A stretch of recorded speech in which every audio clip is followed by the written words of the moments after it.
നമസ്കാരം. എല്ലാവർക്കും ഞങ്ങളുടെ പുതിയ വീഡിയോയിലേക്ക് സ്വാഗതം. മഴക്കാലം ഒരുപാട് സന്തോഷം നൽകുന്ന ഒന്നാണ്.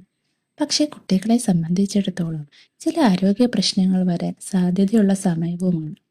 ഈ മഴക്കാലത്ത് കുട്ടികളെ സാധാരണയായി കണ്ടുവരുന്ന രോഗങ്ങളിൽ നിന്ന് എങ്ങനെ സംരക്ഷിക്കാമെന്നാണ് നമ്മൾ ഇന്ന് സംസാരിക്കാൻ പോകുന്നത്. എന്തുകൊണ്ടാണ് കുട്ടികൾക്ക് മഴക്കാലത്ത് അസുഖങ്ങൾ വരാൻ സാധ്യത കൂടുതൽ? അവരുടെ പ്രതിരോധശേഷി കുറവായതുകൊണ്ടും വെള്ളക്കെട്ടുള്ള സ്ഥലങ്ങളിൽ കളിക്കുന്നത് കൊണ്ടും വൃത്തിയില്ലാത്ത സാഹചര്യങ്ങൾ കൊണ്ടുമൊക്കെയാണ് ഇത് സംഭവിക്കുന്നത്.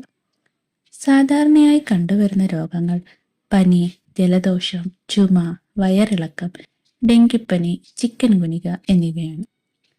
ഈ രോഗങ്ങളെ തടയാൻ നമ്മൾ ശ്രദ്ധിക്കേണ്ട ചില കാര്യങ്ങൾ നോക്കാം. ശുചിത്വം പ്രധാനമാണ്. കുട്ടികളെ ഇടയ്ക്കിടയ്ക്ക് കൈ കഴുകുവാൻ പഠിപ്പിക്കുക. ഭക്ഷണം കഴിക്കുന്നതിന് മുൻപും കഴിച്ചതിന് ശേഷവും ടോയ്ലറ്റിൽ പോയതിനു ശേഷവും സോപ്പും വെള്ളവും ഉപയോഗിച്ച് കൈ കഴുകുന്നത് നിർബന്ധമാക്കുക. കൈ നഖങ്ങൾ വെട്ടി സൂക്ഷിക്കുക. കുട്ടികളുടെ കളിപ്പാട്ടങ്ങളും അവർ ഉപയോഗിക്കുന്ന സാധനങ്ങളും വൃത്തിയായി സൂക്ഷിക്കുക. ഭക്ഷണത്തിലും വെള്ളത്തിലും നമ്മൾ പ്രത്യേക ശ്രദ്ധ നൽകണം. ശുദ്ധമായ വെള്ളം അത് വേണം. കുട്ടികൾക്ക് തിളപ്പിച്ചാറിയ വെള്ളം മാത്രം കുടിക്കാൻ നൽകുക.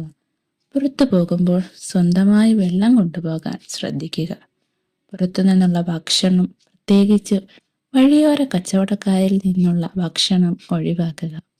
വീട്ടിൽ പാകം ചെയ്ത ചൂടുള്ളതും എളുപ്പത്തിൽ ദഹിക്കുന്നതുമായ ഭക്ഷണം നൽകുക. പഴങ്ങളും പച്ചക്കറികളും നന്നായി കഴുകിയ ശേഷം മാത്രം ഉപയോഗിക്കുക. വിറ്റാമിൻ സി അടങ്ങിയ പഴങ്ങൾ, ഓറഞ്ച്, നെല്ലിക്ക തുടങ്ങിയ പഴങ്ങൾ പ്രതിരോധശേഷി വർദ്ധിപ്പിക്കുവാൻ സഹായിക്കും. വസ്ത്രധാരണത്തിലും ചുറ്റുപാടിലും ശ്രദ്ധ വേണം. കുട്ടികൾക്ക് പെട്ടെന്ന് ഉണങ്ങുന്നതും കട്ടി കുറഞ്ഞതുമായ വസ്ത്രങ്ങൾ ധരിക്കാൻ നൽകുക. മഴ നനഞ്ഞാൽ ഉടൻ തന്നെ വസ്ത്രം മാറ്റി ഉണങ്ങിയ വസ്ത്രങ്ങൾ ധരിപ്പിക്കുക. മഴയുള്ളപ്പോൾ പുറത്തു പോകുമ്പോൾ റെയിൻകോട്ട്, കുട, ഷൂസ് എന്നിവ ഉപയോഗിക്കാൻ പ്രേരിപ്പിക്കുക. പരിസര ശുചിത്വം വേണം.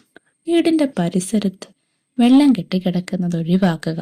ഇത് കൊതുകുകൾ പെരുകുന്നതിന് കാരണമാകും.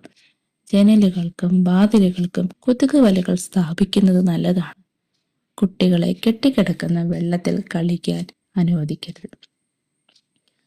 കുട്ടികൾക്ക് ഉയർന്ന പനി, തുടർച്ചയായ ചുമ, ശ്വാസമെടുക്കാൻ ബുദ്ധിമുട്ട്, വയറുവേദന, ഛർദി, വയറിളക്കം എന്നിവയുണ്ടെങ്കിൽ ഉടൻ തന്നെ ഡോക്ടറെ കാണിക്കുക.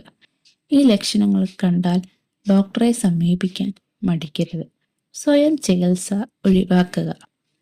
മഴക്കാലം ആസ്വദിക്കുമ്പോഴും കുട്ടികളുടെ ആരോഗ്യം നമ്മുടെ പ്രധാന ഉത്തരവാദിത്തമാണ്.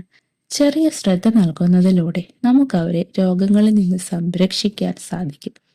ഈ വിവരങ്ങൾ നിങ്ങൾക്ക് ഉപകാരപ്രദമായി എന്ന് കരുതുന്നു. നിങ്ങളുടെ അഭിപ്രായങ്ങളും സംശയങ്ങളും കമന്റ് ബോക്സിൽ അറിയിക്കുക.